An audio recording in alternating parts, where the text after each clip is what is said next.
बड़का जी के मान और छोटका जी के मान के देख लेते। छोटका जी के मान 9.8 मीटर प्रति सेकेंड स्क्वायर है। और देख लिया था कैसे निकल के आया था से।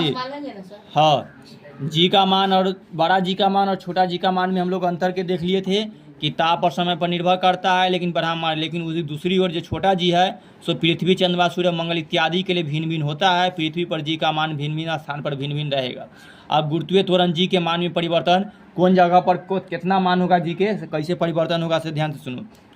किसी स्थान विशेष पर यद्यपि जी का मान नियत होता है, तथापि स्थान परिवर्तन के साथ जी का मान बदलता है। कुछ जगह पर ही जी का मान उतने रहेगा, कहीं कम रहेगा। पहाड़ वाला इलाका कुछ जगह पर कम बेसी होते रहेगा। से देखो तो जी का मान छोटका पर प्रभाव पड़ेगा, ऊंचाई का प्रभाव। जैसे जैसे हम ऊंचाई के पास जाएंगे तो जी का मान कम बेसी हो सकता है। जैसे पृथ्वी की सतह से h ऊंचाई पर स्थित कोण कि पृथ्वी के केंद्र की दूरी जो छोटका आर यानी त्रिज्या से अब बड़ा आर और प्लस h ऊंचाई यदि होगा, तो यदि कण का द्रव्यमान m हो तो उस पर गुरुत्वीय बल जो लगेगा से फिर अगला सूत्र से लगाया है, तो इस तरह से r प्लस h स्क्वायर हो जाएगा। ठीक ना। तो यहाँ सबके मान रखा है से। इसी तरह बोला है ऊंचाई h का मान बढ़ने से जी का मान घट जाता है। तो गुरुत्वीय त्वरण जो छोटका जी का मान है, अगर हम ऊंचाई बढ़ाएंगे तो छोटका जी का मान घटेगा या बढ़ेगा? घटेगा। तो ये क्वेश्चन है, ऊंचाई का मान बढ़ाने से स्मॉल जी का मान घटता है, परंतु यदि h का मान कुछ किलोमीटर भी हो, चूंकि यह पृथ्वी की त्रिज्या जो 6400 किलोमीटर की तुलना में नगण्य है, तो जी का मान लगभग वही होगा जो पृथ्वी के सतह पर है। अगर पृथ्वी पर से तनका मनका किलोमीटर ऊपर जाएगा ना, जैसे 3 तल्ला 4 तल्ला 10 तल्ला 25 तल्ला तक के बनता है मंजिल, अगर ओकरा आसपास गया तो कुछ किलोमीटर में होता है। ठीक, तो उससे ओकर द्रव्यमान पर कोई प्रभाव, छोटका जी पर कोई मान नहीं बदलेगा, लेकिन यह बहुत ज़्यादा बदले जाएगा तब बदल सकता है। अब पृथ्वी के आकार के अनुसार से पृथ्वी की सतह पर भी एक स्थान से दूसरे स्थान पर जाने पर गुरुत्वीय त्वरण के मान में परिवर्तन होता है। यानी कि आकार के अनुसार से कोई जगह पर बहुत पहाड़ी इलाका है, कोई जगह पर पूरा नीचा वाला इलाका है। ठीक ना। तो वो आकार के अनुसार से परिवर्तन होता है। प्रयोग द्वारा पाया गया कि गुरुत्वीय त्वरण का मान ध्रुवों पर लगभग 9.83 मीटर। ध्रुव के मतलब पृथ्वी के दो ध्रुव होता है। इधर चित्र में देखो 4.5 में, ऊपर में नॉर्थ, इधर साउथ, इधर एगो वेस्ट अगर ईस्ट के लिए। तो अगर ध्रुव नॉर्थ साउथ को देखे तो ऊपर में जाए पूरा तब, या नीचे में चल जाए तब, तो ध्रुव का मान, ध्रुव पर न, यही ध्रुव कहलाता है। पृथ्वी का मान जो होता है तनका सानी बढ़ जाता है। देखो 9.8 होना चाहिए तो 9.3 हो जाता है। और भूमध्य रेखा पर इसका मान लगभग 9.78 तक भूमध्य रेखा पर पृथ्वी का जो गुरुत्वीय त्वरण छोटका जी का मान होता है से घट जाता है। जब बीच में रेखा लिखा है ना ये भी, ठीक, वो लाइन पर अगर हम गुरुत्वीय त्वरण नापेंगे तो गुरुत्वीय त्वरण जी का मान छोटका का घट जाता है। 9.8 से घट करके हो गया है 9.78, क्या कि 80 था, 8 का मतलब 80 था, इसलिए 80 में से 2 घट करके 78 हो गया। और अगला जगह हम ध्रुव पर चल जाए नॉर्थ पोल या साउथ पोल पर, तो 80 से एक बढ़कर कितना हो गया? 83 हो जाता है। ठीक ना। तो ध्रुव पर जाने पर लगभग थोड़ा सा मान बढ़ जाता है, और भूमध्य रेखा, विषुवत रेखा जिसको कहते हैं, उस पर आने पर मान थोड़ा सा घट जाता है। इस परिवर्तन का कारण यह है कि पृथ्वी पूर्ण रूप से गोलाकार नहीं है। कहला अलग अलग होता है क्योंकि पृथ्वी पूरा रूप से गोल न है। हम लोग के कह दिया जाता है कि गोल है, लेकिन थोड़ा सा अलग है, पूरा पूर्ण रूप से गोल नहीं है। कहीं जगह अंडाकार भी कह सकते हैं। तो अंडो एकदम अच्छा, एकदम सॉलिड दिखाई देता है, लेकिन वो सॉलिड कहीं जगह बहुत ज़्यादा उभरा है, कहीं कम है। ठीक, ध्रुवों पर यह चिपटी है, और जहाँ जहाँ ध्रुव है यानी कि नॉर्थ साउथ, वहाँ पर थोड़ा सा चिपटा हुआ है, तथा भूमध्य रेखा पर उभरा हुआ है।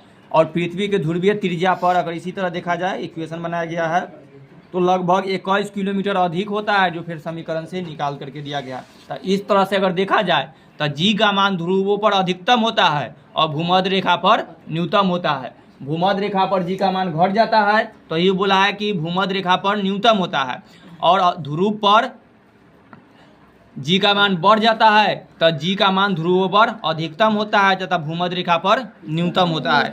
देखो ध्यान से अभी पढ़ ले रहो, है कि हम लोग 9 क्लास में जाने से पहले ही 9 क्लास के तुषार पढ़ रहा है, इतना चैप्टर खत्म कर दिए। फिर तोहर तक एग्जाम होगा ना, तो जे पिछले बार 9वां में क्या अभी तक 9वां का परीक्षा नहीं हुआ है, अभी चल रहा है, तो तोरा फिर इतना दिन बाद होगा। यानी कि तू पढ़, देखो कहिया पढ़ लिया, चौथा चैप्टर तक आ गया है, अब ये पढ़ रहा है, तो फिर इतना साल बाद याद आएगा। जैसे अभी ओकरा सबके याद आया कि हम लोग वही समय में तोरा सबके पढ़ा दिए थे। तो ये ध्यान से देख ले रहो।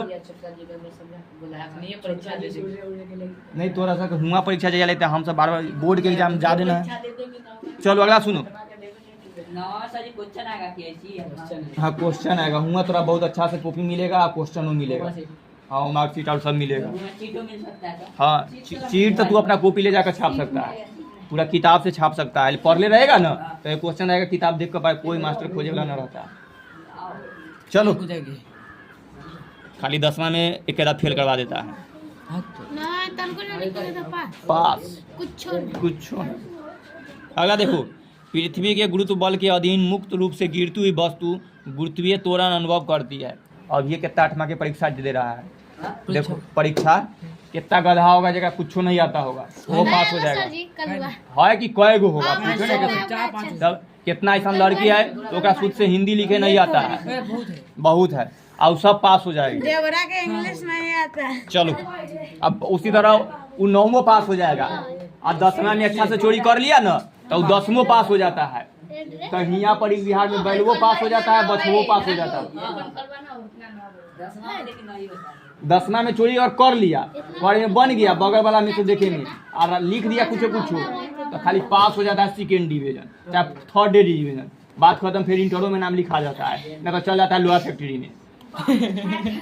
उतना करे कहते लड़का सियान हो जाता है लोहा फैक्ट्री जाने लायक, तो अपन माँ बाप भेज देता है ना तो भैंसी 4 को खरीद देता है।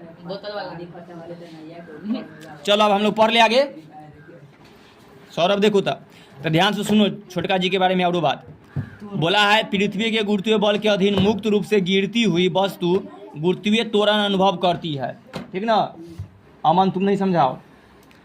इस त्वरण की दिशा हमेशा पृथ्वी के केंद्र की ओर होती है, ऊपर से कोई चीज गिरेगा से एकदम पृथ्वी अर्थात हमेशा हाँ बीच धरती पर नीचे की ओर होती है। यदि हवा के प्रतिरोध की अपेक्षा की जा सके तो पृथ्वी की त्रिज्या के तुलना में ऊंचाई कम हो तो गुरुत्वीय त्वरण जी पूरी गति के चर माना जाता है, जिसका मान 9.8 था। इसीलिए हमेशा गुरुत्वीय त्वरण जी का लगभग 10 के लेना है।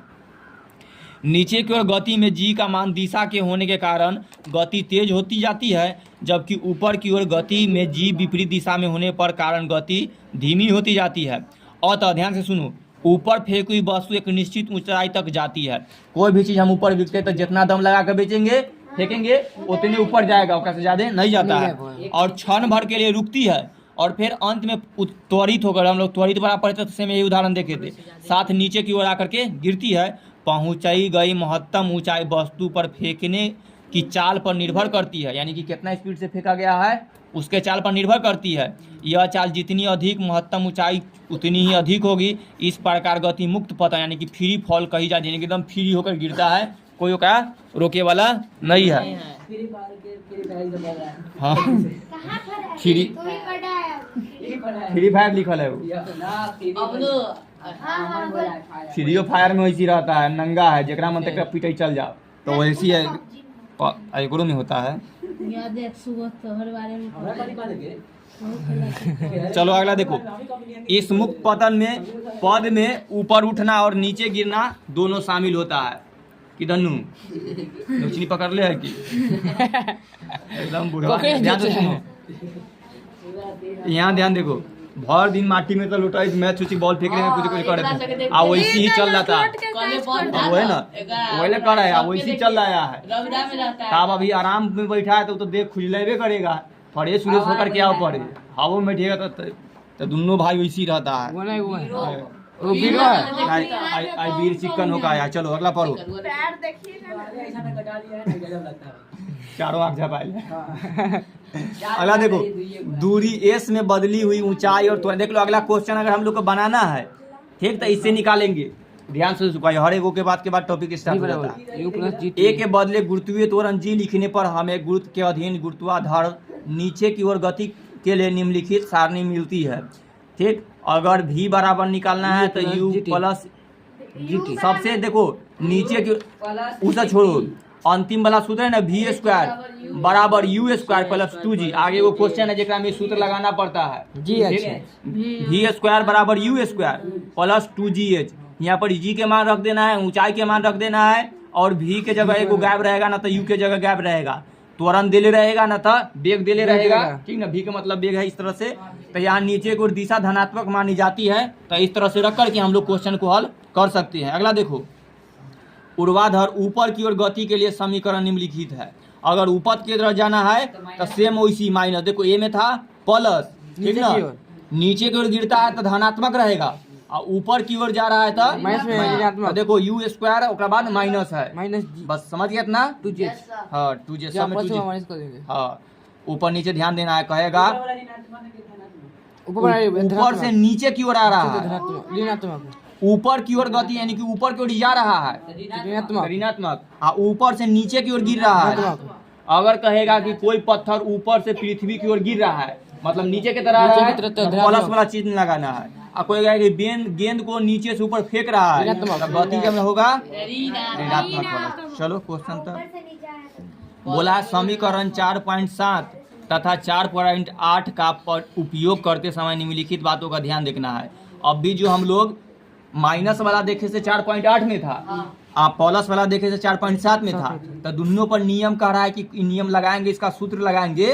तो हम लोग क्या क्या बात को ध्यान देखना है कि कहा है, यदि कोई कण विराम की स्थिति में गति प्रारंभ करता है, जैसे यदि एक पत्थर को किसी मीनार की चोटी से छोड़ा जाए तो प्रारंभिक वेग कितना होगा 0, यानी u के मान कितना जीरो। रखे के है 0, यानी कि कहेगा कि छत पर से एगो पत्थर को गिराया जा रहा है, 1 रखेंगे तो नीचे की ओर आ रहा है, तो प्लस वाला लगाएंगे, और प्लस वाला जब लगाएंगे तो वहाँ u के मान कितना रखेंगे 0। ये पर एगो क्वेश्चन है, ठीक।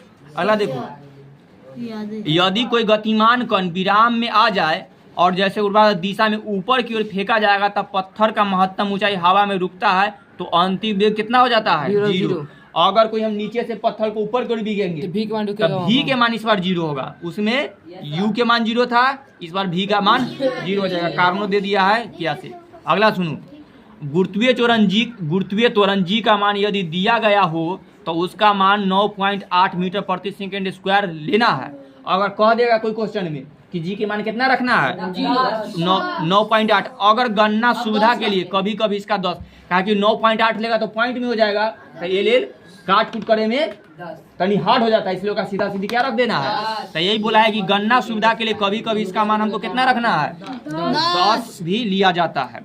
आगे के क्वेश्चन हमेशा जो बनाए है ना सब 10 रखे के है, तो आंसर मिलने लगता है। अगला सुनो, किसी एक दिशा में राशि को यदि धनात्मक मानते हैं तो उसकी विपरीत दिशा की राशि ऋणात्मक होगी। ध्यान दे, जहाँ पर u, v, g और h सदिश राशि है, तो यहाँ u जो हुआ से, ठीक ना, प्रारंभिक वेग, अब v जो हुआ अंतिम वेग सो, g हुआ गुरुत्वीय त्वरण सो, और h हुआ हाइट से, सब कौन सी राशि रहेगा सदिश राशि। देखो u, v, g, t, h एवं t में कोई 3 राशि ज्ञात हो तो अन्य मान उपयुक्त समीकरण से ज्ञात किया जा सकता है। जैसे देखो, अगर u, हाँ, अगर ये सब दे दिया गया है, ठीक ना, ध्यान से सुनो, अगर g के मान तो हमेशा सबके मालूम ही रहता है, और u भी दे दिया गया है ना, तो हम h का मान निकाल लेंगे। आगे वो क्वेश्चन है जिसमें तुमको खाली g के मान देले रहेगा, और u v के मान एगो v के मान देले है, और u के मान 0 रखना है, v के मान कुछ रख देना है, g के मान मालूम है, तो हमको h के मान निकाल लेंगे। क्वेश्चन दिखा देते हैं, पन्ना पलट करके देखो। देखो क्वेश्चन नंबर 4, देखो किलोमीटर चाल देना दिया गया है 126 किलोमीटर, ठीक ना। तो ये पत्थर सीधे ऊपर की ओर फेंका जाता है, तो ऊपर जाएगा तो कौन वाला लगाना है प्रारंभिक वेग वाला जा रहा है, हाँ, ठीक। तो यहाँ पत्थर के यहाँ v के मान रख देवे की है, और सीधे तो पत्थर की पहुंची महत्तम ऊंचाई निकाले तो h निकाले की है, तो यहाँ v के मान 0 रख देवे की है, ठीक। और इस तरह से हम लोग निकालेंगे तो निकल जाता है। अगला देखो, उधर क्वेश्चन बता रहे थे, पर क्वेश्चन बनेगा तकनीक है कि जी के मान तो हमको मालूम है सब में रहता है, एच के मान निकाले के लिए कह रहा था, और भी के मान दे दिया था, और यू के मान 0 रख देंगे, ठीक ना, तो निकाल लेंगे। अगला देखो, उदाहरण के लिए यदि किसी गेंद को ऊपर की ओर फेंका जाएगा तो प्रारंभिक वेग यू से फेंका जाएगा। अगर कोई ऊपर की ओर फेंका जा रहा है तो उसका प्रारंभिक वेग क्या होगा u होगा। अगर कोई नीचे की ओर गिर रहा है तो उसका v होगा। वह ऊपर और ऊपर उठता जाएगा, उसका वेग घटता जाएगा, महत्तम ऊंचाई एच पर पहुंचने पर उसका वेग 0 हो जाएगा, फिर वह नीचे की ओर गिरने लगेगा और अंत में पृथ्वी तक पहुंच जाएगा।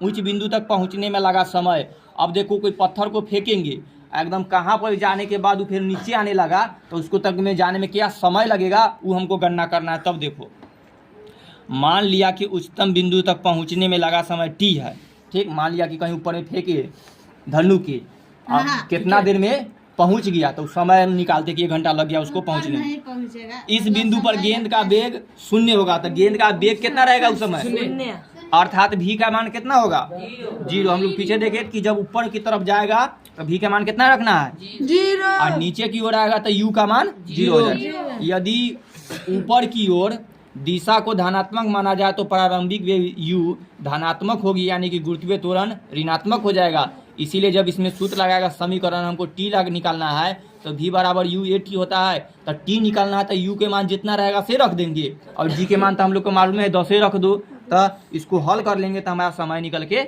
आ जाएगा। अगर हमको सिर्फ ऊंचा, अभी टाइम निकाले का सूत्र देखा, अब ऊंचाई निकाले की है तब क्या लगाएंगे u के स्क्वायर, u जो देगा क्या कि v के मान 0 होता है, देखो ऊपर में 0 लिख लिया है ना, और u के मान रख देंगे, और माइनस वाला लगाना है, और 2g नीचे h इधर कर देंगे। तो अगर हम h निकालना है जी, क्वेश्चन अभी बताए ना कि वो पत्थर था 1.2 के ऊंचाई से फेंका जा रहा था, तो यही मान लगाएंगे तो u के जगह क्या रख देना है 1 यू स्क्वायर, और 2 गुने h के मान 10 रख देंगे, अब भाग कर देंगे तो हमारे को आंसर आ जाएगा। अगर ऊपर जाकर नीचे आने लगेगा तब समय निकालना है, तो t दूसरा का t निकालना है तो 2u, अब बटा में g सूत्र लगाएंगे तो ये क्वेश्चन निकल जाएगा। उच्चतम बिंदु पर नीचे आने में लगा समय, एगो था ऊपर जाने में समय, अब अगला है ऊपर जाकर नीचे आने में कुल समय, तो दोनों जुड़ जाएगा। अब खाली नीचे आवे के समय निकालने हैं के तो u बटा g कर देंगे ना, तो हम लोग का निकल जाएगा। तो ऊपर जाने में लगा समय और नीचे आने में लगा समय क्या होता है, बराबर होता है, कि जितना समय में ऊपर गया है उतने समय में नीचे आएगा, से कह रहा है जल्दी आता है। ये में खाली क्वेश्चन के लिए कह रहा है। अगला देखो, गुरुत्व के द्रव्यमान का ज्ञात करना। अब हम लोग अगला टॉपिक पे पढ़ रहे हैं, तो गुरुत्व से द्रव्यमान ज्ञात करना, द्रव्यमान यानी कि वजन याद करना है। गुरुत्व बल वस्तु के द्रव्यमान पर निर्भर करता है। पीछे में देखिए कि कोई बल लगेगा, लाओ तेरे डंडा, चलो इधर देखो, यहाँ गुरुत्वाकर्षण बल खाओ, देखो तो द्रव्यमान को ये मास कहते तो हमेशा सेम यही सूत्र पीछे पढ़ा है ना।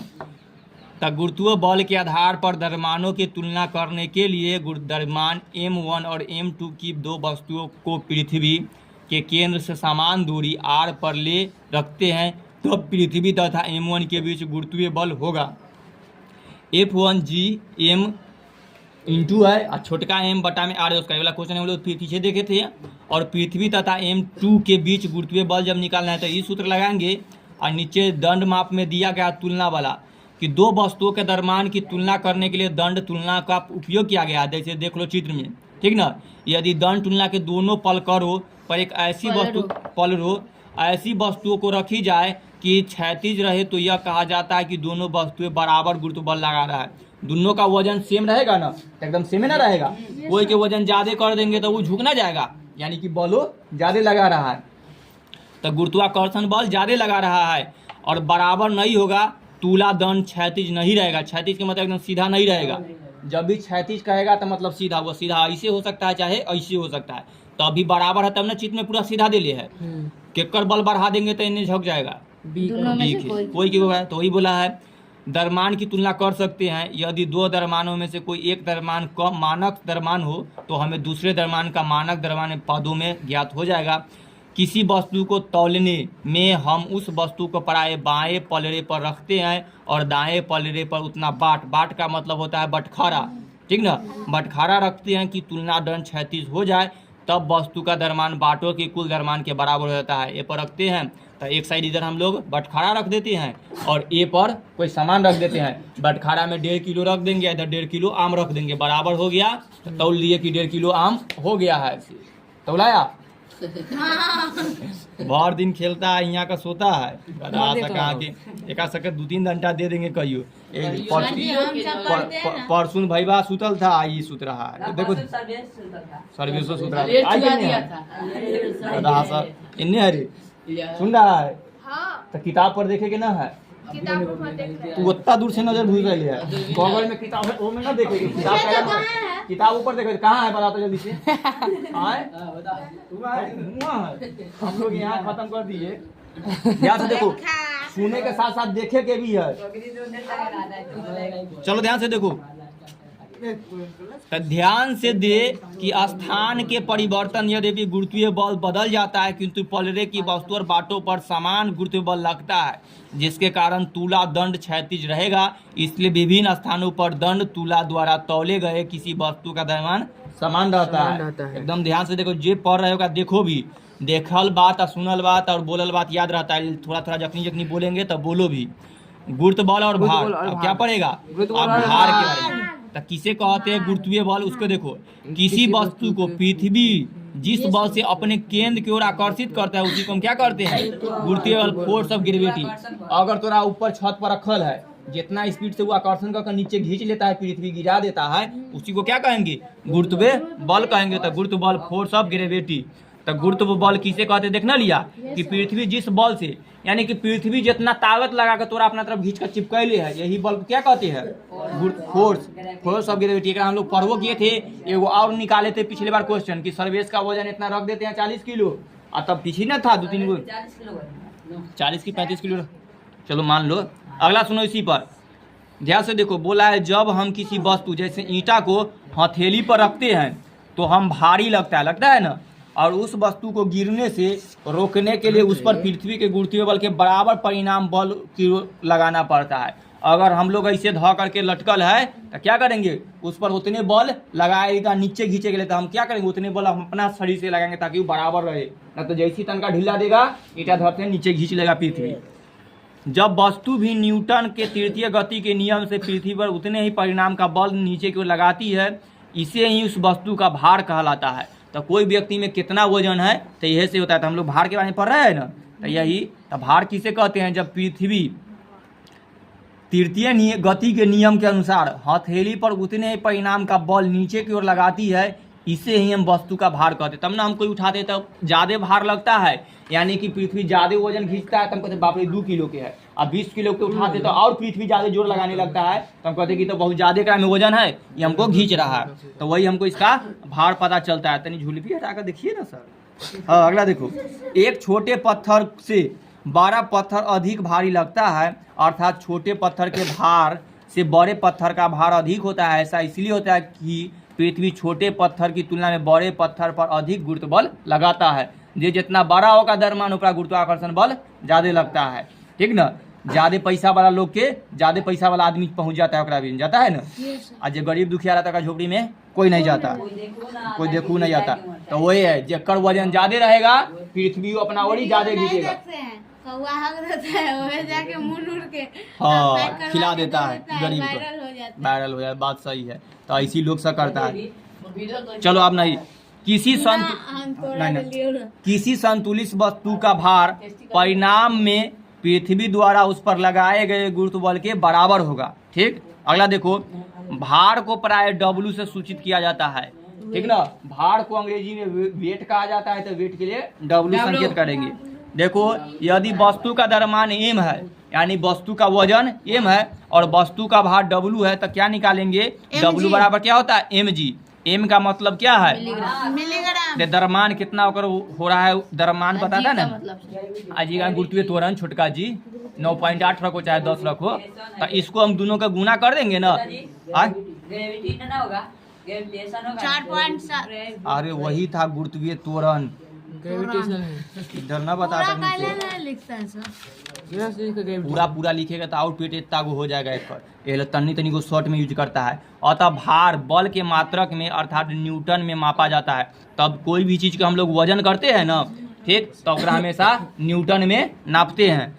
1 किलोग्राम द्रव्यमान की कोई वस्तु है, ठीक, ध्यान से सुनो, कोई वस्तु का वजन कितना है? 1 किलोग्राम। और भार को 1 किलोग्राम भार में संकेत करने के लिए केजी वाट कहा जाता है। और जब बल गुरुत्वीय बल मात्रक जोड़ देता है तो वो सब 1 केजी में, और 9.8 से देखो द्रव्यमान हो ना गया, m की जगह 1 केजी रखना दिया और g की जगह 9.8 रखना दिया, और दोनों में गुना किया था, कितना न्यूटन बन गया? 9.8 न्यूटन। यानी कि कोई का वजन तो 1 किलो की जगह जेकर 40 किलो है से 40 किलो रख लो, तो तोरा पता चल जाएगा कि तोर पृथ्वी इतना न्यूटन बल, यानी कि तोर वजन इतना न्यूटन में है। से पृथ्वी पर स्थान के परिवर्तन से गुरुत्वीय त्वरण बदलता है और इसलिए वस्तु पर भार बदल जाता है। जगह जगह जाने पर गुरुत्वीय त्वरण बदल जाता है तो हम लोग का भार भी कम हो जाएगा। जैसे वो दिन बता दिए थे, आगे नीचे है थे चंद्रमा के बारे पर कि हम लोग का वजन यहाँ पर ही अगर कोई के 60 किलो है ना तो चंद्रमा पर जाने पर कम जाएगा। 3 गुना 30 2.5 गुना। हाँ। तो चलो आगे देखो। 60 किलो है। 60 किलो 60 गुना बताया होगा। मारो ग्रुप मारो ना रे मारो। इस पर कुछ शोभो ना करता है सबके बिछौने में से कुछ। अगला तो सुनो, अगला सुनो, समीकरण बोला है कि देखिए 4.5 में कि जी का मान समीकरण 4.12 में रखने पर ध्यान से सुनो, किसी वस्तु का भार चंद्रमा पर क्या रहेगा। जैसे बता देते कि हम लोग का पृथ्वी पर भार और चंद्रमा पर भार अलग अलग रहता है, ठीक ना। किसके लिए? क्योंकि पृथ्वी का गुरुत्वीय त्वरण अलग है और चंद्रमा का गुरुत्वीय त्वरण अलग है, तो इसलिए भार भी अलग अलग रहेगा, ठीक ना। जैसे पहाड़ पर जाने पर कोई चीज का वजन कम बेसी भी हो सकता है, यहाँ पर ही चंद्रमा पर पढ़ाएगा। सुनो, कम हो जाता है। हाँ, यदि चंद्रमा का द्रव्यमान m है और उसकी त्रिज्या r हो तो m द्रव्यमान की वस्तु चंद्रमा की सतह पर भार इस तरह से निकालेंगे तो निकलता है, जो सूत्र है हम लोग कई बार कर लिए। उसी वस्तु का पृथ्वी की सतह पर भार जब से फिर समीकरण है तो देखा है कि देखो कह रहा है कि अब पृथ्वी का द्रव्यमान अगर 6 × 10⁻24 किलोग्राम है और चंद्रमा का द्रव्यमान 7.4 × 10⁻22 किलोग्राम है तो पृथ्वी के जी सही ना, किलोग्राम बोलते हैं, और त्रिज्या 6400 किलोमीटर जिसको बोलते थे तो 4.6.4 गुने 10⁻6 मीटर में बदला था, आगे फिर बदल। हाँ, और चंद्रमा की ना देखो पृथ्वी का द्रव्यमान कितना था से 10⁻24, त्रिज्या है 6400, द्रव्यमान वो ऊपर ना है 6 × 10⁻24 तो 10 पर 24 गो जीरो है, आ एकरा में 7 है तो 10 पर कै गो जीरो है, 22 गो जीरो है, तो 22 गो कम हो जाएगा, ठीक ना। ठीक, तब पृथ्वी की त्रिज्या और चंद्रमा की त्रिज्या कितना है तो 1740 किलोमीटर। अब इस समीकरण से अगर निकाला गया दोनों का वेट तो लगभग 1/6 आता है, क्योंकि क्या देखो पृथ्वी का रख दिया है, अति चंद्रमा का द्रव्यमान रखा गया है, नीचे पृथ्वी का द्रव्यमान, इसको जब सॉल्व किया गया तो 1/6। इससे हम लोग को पता चलता है कि वजन का अंतर कितना होता है 1/6, अर्थात अंतिम लाइन देखो कितनी पर है, किसी वस्तु का चंद्रमा पर भार कितना होगा 1/6, उस वस्तु का पृथ्वी पर भार, यानी तोहर भार यहाँ 60 किलो है ना तो अकरा में 6 से भाग कर देंगे तो कितना हो जाएगा 10, तो तोहर कै किलो वजन हो जाएगा। तो यहाँ पर तू 60 किलो नापा है, चंद्रमा पर जाकर तू अपन वजन नापेगा तो कै किलो हो जाएगा 10 किलो। हाँ तो उड़ेगा तो हमें हाँ उड़ेगा, ठीक। तो इस तरह से तब यही दोनों का गुरुत्वीय त्वरण के वजह से वजन कम बेसी। हाँ तो यहाँ लेकर आएगा तो वजन बढ़ जाएगा न बढ़े, जेकर वजन वहाँ कम है ओकर वजन यहाँ ज्यादा होगा, जेकर यहाँ ज्यादा है तो वहाँ कम।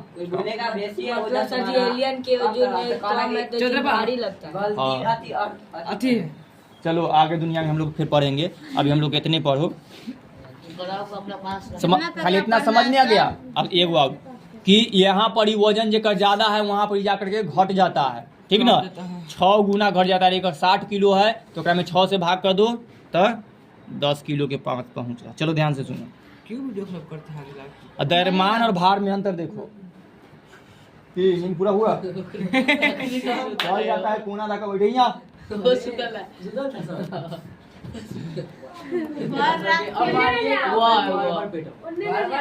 ऊपर बैठो, हाँ वहीं बैठो, तुरंत हम डंडा भिड़ा देंगे।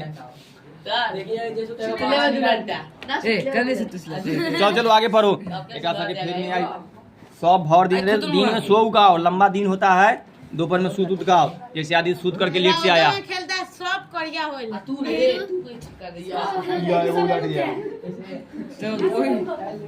देखो अभी यहाँ पढ़ा तो द्रव्यमान और भार में क्या अंतर है, हम तब से बता दिए कि द्रव्यमान मतलब ओकरा में वजन होता है कि कितना ओकर भार है, लेकिन अब हम लोग फिजिक्स में देखेंगे तो तनका खाने दोनों में अंतर है। ध्यान से देखो, बार बार द्रव्यमान में क्या अंतर है, भार में क्या अंतर है।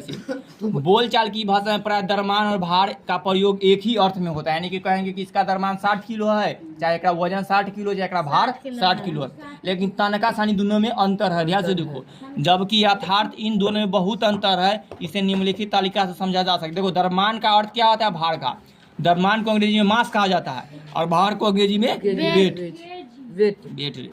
द्रव्यमान वस्तु के द्रव यानी पदार्थ की मात्रा को नापते हैं तब हम उसको द्रव्यमान कहते हैं, लेकिन भार क्या होता है, भार पृथ्वी द्वारा वस्तु पर पृथ्वी के केंद्र की ओर लगे गुरुत्वीय बल के बराबर होता है, ठीक ना। भार कैसे कैलकुलेट किया जाता है, भार निकाला जाता है कि पृथ्वी कितना जोर से ओकरा वजन को अपने ओर खींच रहा है, ओकरा अनुसार से अगर पृथ्वी जितना बल लगा रहा है ओकरा ओकर भार कहते हैं। और द्रव्यमान नॉर्मल होता है जेकरा में कोई बल के मात्रा न है। द्रव्यमान वस्तु के द्रव की पदार्थ की मात्रा है जेकरा हर जगह समान रहेगा। अगला देखो, द्रव्यमान केवल परिमाण होता है, यह एक अदिश राशि है, लेकिन भार में परिमाण और दिशा दोनों होते हैं, यह सदिश राशि है। तो द्रव्यमान कौन सी राशि है? उल्टा देले अदिश। और भार सदिश। द्रव्यमान को दंड तुला द्वारा मापा जा सकता है, लेकिन भार को कमानीदार तुला द्वारा मापा जाता है। मापा जाता है मानीदार मतलब सर वो जो लंबा स्प्रिंग वाला है ना, कमानीदार स्प्रिंग वाला है ना, इस तरह से नापते थे, इकाई से बोलते हैं ना। हाँ, ओ है सर, अब यो यही से नापा जाता है। हाँ वही सब। अभी है ही अगला देखो, और द्रव्यमान नापे के लिए बराबर वाला, द्रव्यमान में ना हमेशा बराबर नापा जाता है कि जितना इन्ने उतने इन्ने, ठीक ना, तराजू की तरह। अब भार नापे के तो कैसे नाप दो, खाली 10 किलो पूर जाना चाहिए, ओकरा 10 किलो रखे के जरूरत ना है। अगला देखो, एकर एसआई मात्रक, द्रव्यमान का एसआई मात्रक हमेशा केजी होता है, लेकिन भार का एसआई मात्रक हमेशा न्यूटन में होता है, ठीक ना। स्थान में परिवर्तन में द्रव्यमान में कोई नहीं बदलता है, यही तो द्रव्यमान उतने रहेगा और चंद्रमा पर भी द्रव्यमान उतने रहेगा, लेकिन भार बदल जाता है। यहाँ का भार कुछ रहेगा, चंद्रमा पर भार कुछ रहेगा। स्थान के परिवर्तन मतलब सर 1 किलो पानी ही आया तो हूँ 1 किलो पानी से कम है। एक तरह से समझने के लिए कहें ना तो थोड़ा थोड़ा क्या में अंतर है, लोग हम लोग आगे बात। पानी कम है। स्थान के परिवर्तन से भार बदल जाता है, क्योंकि गुरुत्वीय त्वरण जी में परिवर्तन हो जाता है, ठीक ना। तो गुरुत्वीय त्वरण बदलने से भार में इन्हें हो जाता है। अगला देखो, कमानीदार तुला से संहित द्रव्यमान और भार की माप का प्रयोगशाला, ये प्रयोग है तो इसको हम छोड़ देते हैं। हम लोग दाब के बारे में पढ़ो, दाब 8 क्लास में पढ़ा है। दाब किसे कहते हैं याद है? प्रति इकाई क्षेत्रफल पर लगाए गए बल को दाब कहते हैं। खटिया वाला चित्र लगता है, देखो अगर हम इसको ऐसे लगा रहे थे का पूरा पिट्ठी पर बल लग रहा है, लेकिन एगो अंगुली से लगाएंगे तो ज्यादा बल, देखो काफी बदलने लगा कर इशारा, ठीक ना। तो अगर हम ऐसे लगाएंगे तो हमारा बल कम लगेगा। प्रति इकाई क्षेत्रफल पर लगाए गए बल को दाब कहते हैं। दाब का ऐसा मात्रक पास्कल होता है, से हम लोग 8 क्लास में पढ़ चुका। फिर वही पर बोलो, चित्रों में देखा था, खटिया वाला पुराना का किताब था तब, एनसीईआरटी एमरी जो देखा होगा उसमें नहीं। ध्यान से देखो, ठीक किया। देखो सुनो, अंतिम में जेकरा के पास मिलेगा पीडी में तोरा कहते तो है। अगर देखो, अगर हम इस पर सर्वेस पर बल लगा रहे हैं, ठीक ना, तो यहाँ ऐसे बल लगा रहा है तो ज्यादा लग रहा है कि सर्वेस, लेकिन ऐसे लगा रहा है तो कम लग रहा है, दर्द कम कर रहा है ना। तो देखो प्रति इकाई क्षेत्रफल, देखो ये पूरा क्षेत्रफल एकर हुआ, आई पर यहाँ पर लगाया तो प्रति खाली एक जगह लगाएगा। इसी तरह दलदल उलदल में रहेगा ना, अगर खारा रहेगा तो बल ज्यादा लगेगा, तो तू और धंसा चल जाएगा। हाँ, अगर तू सूत रहा, ठीक से सुनो, सूत रहा तो क्षेत्रफल तो बढ़ गया, ठीक ना, तब बल कम लगेगा, तो दलदल में कम धंसेगा, चाहे कोई भी कचरा उचरा में। और सुनो, मिल गया बेटा की रुजा, क्या कहा था? हिल करेंगे तो बच जाएंगे। नहीं, हिल भी करेगा तो और बल ज्यादा लगेगा। नॉर्मल खारा है, कैसे बचना है? सुतना पड़ेगा और पीछे कथी पीछे दूसरा कहीं और जरा बारी में दलदल है चुप हो जाओ सुनने के लिए। हाँ देखो कैसे बचेगा, अगर तू ऊपर न सोने के लिए न कि अगर तू देखो ऐसे खड़ा है तो तोर बल ज्यादा लगेगा, और हिल डुल कर रहता और बल ज्यादा लगेगा।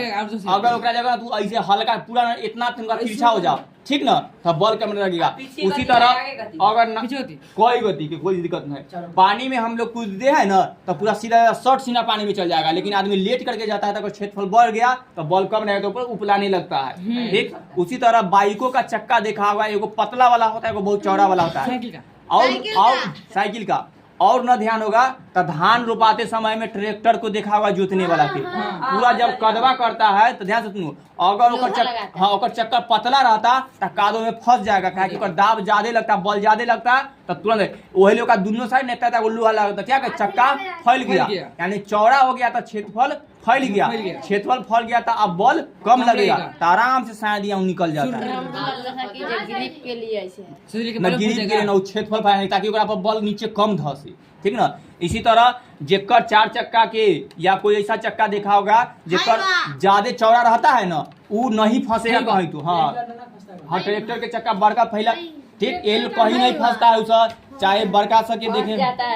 अरे कुछ ओकर क्षमता से ज्यादा कचरा है तो ना फंसेगा। सर जी बालू में कौन सी फंसेगा कोई करी। या बाइको और रहता है तो ओकर कोई चक्का देखा है, पिछला चक्का बहुत मोटा रहता है, बहुत चौड़ा रहता है, वो अगर इतनों पर भी लहरिया मारेगा तो गिरेगा नहीं। हाँ, सब क्या ओहेल मनाया जाता है। या कहीं कचरा न पतला रहेगा तो गिर जाएगा, इन्हें ना करेगा तो तुरंत स्लिप मार देगा, चाहे कचरा में तुरंत फंस कर धंस जाएगा। लेकिन चौड़ा रहेगा ना तो हल्को कचरा रहेगा तो मैं आराम से निकाल लेगा, क्योंकि क्षेत्रफल ज्यादा रहता है तो जोर लगाने में ज्यादा तो तुरंत गाड़ी निकल जाता है। तो इसीलिए पीछे वाला चक्का को ज्यादा मोटा किया जाता है, ध्यान दो। तब हम लोग का देखो दाब की कितना पढ़ा रही है पहली। किसी बल का प्रभाव उसके परिणाम के साथ साथ उस क्षेत्रफल पर भी निर्भर करता है जिस पर वाला का क्षेत्रफल के बारे में। जैसे चित्र में देख रहा है, एगो उंगली लगैले है और ऊपर कलम लगैले तो ओकरा हाथ में गर रहा होगा, क्योंकि ओकरा पर बल ज्यादा लग रहा है। नहीं सर, अरे में कम ध्यान से सुनो। लेकिन यहाँ ये है एकरा में पूरा हथेली पर रख लिया है तो एकरा हाथ पर बल कम लग रहा है, तो क्षेत्रफल यानी कि ओकरा पर वजन हाथ में गर नहीं रहा होगा, ठीक ना। अब पढ़ो पूरा परिभाषा, ठीक ना, इतनी तकला। देखो अंतिम में दाब किसे कहते हैं, तब प्रति एकांक क्षेत्रफल पर लगने वाले बल को दाब कहते हैं। दाब का सूत्र क्या होता है, बल बटा क्षेत्रफल। बल का फोर्स होता है क्षेत्रफल, जब दोनों को करते हैं। हाँ, तो आगे हम लोग पढ़ेंगे, ध्यान से सुनो। तो उदाहरण के लिए किताब को लेकर के उसे अपनी हथेली पर संतुलित करे। अब उस किताब को चित्र में दिखाया गया है छोटे से पेंसिल पर संतुलित करें। इस बार किताब संतुलित रखना काफ़ी कष्टदायक होता है, क्योंकि दोनों ही स्थितियों में हथेली पर लगने वाला बल किताब के भार से बराबर नहीं है, परंतु पहली स्थिति में यह बल हथेली के पूरे क्षेत्रफल पर फैला है, जबकि दूसरी स्थिति में यह बल पेंसिल के नोक के बहुत ही कम क्षेत्रफल पर केंद्रित होता है। इस प्रकार हम पाते हैं कि किसी बल का प्रभाव उस क्षेत्रफल पर निर्भर करता है जिस पर वह लगता है। तो इसीलिए हम कहते हैं कि पहली स्थिति की अपेक्षा दूसरी स्थिति में दाब अधिक लगा है, ठीक ना। अब दाब का जब परिभाषा लिखेंगे तो क्या होता है, प्रति एकांक क्षेत्रफल पर लगने वाले बल को दाब कहते हैं। और दाब का सूत्र होता है दाब बराबर बल और कितना क्षेत्र, बल बटा क्षेत्रफल। तब ठीक, तो इससे स्पष्ट है कि क्षेत्रफल जिस प्रकार बल लगता है उतना छोटा होगा, दाब उतना ही अधिक लगेगा। यही कारण है कि चूंकि चाकू से उल्टी ओर की अपेक्षा अधिक धारदार किनारे की ओर से आलू या फलों को काटना अधिक आसान हो जाता है। अगर ऐसे चाकू है तो इन्हें मोटा वाला रहता है, इन्हें तेज बनेले रहता है पतला वाला। अगर ऐसे काटेंगे तो पतला बनल है तो ओकर बल ज्यादा लगेगा, तो आराम से कट जाता है। इन्हें चौड़ा वाला से काटेंगे तो ऊपर बल क्षेत्रफल ज्यादा पे तो बल कम मारेगा तो ज्यादा चोट लगेगा। पतला ना ऐसे मारेंगे से या पूरा ऐसे मारेंगे से तो चोट में से मतलब पूरा नोकीला से मारेगा तो ज्यादा चोट लगेगा, मोटा इंसान जीवन से ना ना जी मोटका मारेगा तो कौन लगेगा। आगे सुनो, दूसरा समझदार कुछ ज्यादा हो जाता है, ठीक। तो आलपीन को उसी नोकेदार किनारे की ओर से कागजों में पेंदी में घुसाना आता है, आसान होता है। और क्षेत्रफल जब इसी तरह देखे तो दाब को अंग्रेजी में बोला जाता है प्रेशर, तो पी लिखा गया। बल को अंग्रेजी में बोला जाता है फोर्स, और क्षेत्रफल को एरिया। शॉर्ट में पी बराबर FA होता है। अब इसका हम लोग का एसआई मात्रक निकालना है, तो ध्यान से देखो। दाब का मात्रक होता है एसआई मात्रक न्यूटन, और क्षेत्रफल का एसआई मात्रक होता है तो बल का मात्रक। तो जहाँ बल है वहाँ पर न्यूटन होगा, और जहाँ क्षेत्रफल है उसका होता है मीटर स्क्वायर। तो इसीलिए दाब का एसआई मात्रक न्यूटन, और नीचे वाला है तो उसको प्रति लिख देंगे मीटर स्क्वायर। तो दाब का एसआई मात्रक क्या होता है, न्यूटन प्रति मीटर स्क्वायर। हाँ बताते हैं, इसी का होता है पास्कल होता है। दाब का एसआई मात्रक क्या होता है, न्यूटन प्रति मीटर स्क्वायर। इसी को जब आगे कहा गया ना तो दाब के इस मात्रक को वैज्ञानिक ब्लेज पास्कल, वैज्ञानिक का नाम क्या था, ब्लेज पास्कल, जिनका जन्म 1623 में हुआ था, 1662 में मृत्यु हो गया, को आदर के लिए एक विशेष नाम पास्कल संक्षेप में PA से दिया गया, ब्लेज पास्कल। तो ये जो न्यूटन प्रति मीटर स्क्वायर है ना, इसी को किस में बदल दिया गया, पास्कल में। इसीलिए दाब का ऐसा ही मात्रक क्या बन गया, पास्कल। और संकेत क्या है, बड़का P और छोटका A। दाब का इस देखो, दाब खत्म करो, घनत्व बाद में दाब भरो, दाब बहुत हो गया। तो ठीक है, इतने ध्यान सुनो। तो दाब का ऐसा ही मात्रक क्या होता है, पास्कल, संकेत में P। और दूसरा का मात्रक क्या होता है, प्रति मीटर स्क्वायर। तो दाब के बारे में कंप्लीट हो गया है। ये इतना हाँ बोलो बिहान खत्म। ज्ञान खत्म। अगला बार दाब के बारे में भी चलो तू से कह रहा था कितना बचल है? 5 बजा है। 5 बज गया पक्का। 5 बजा है। पक्का 5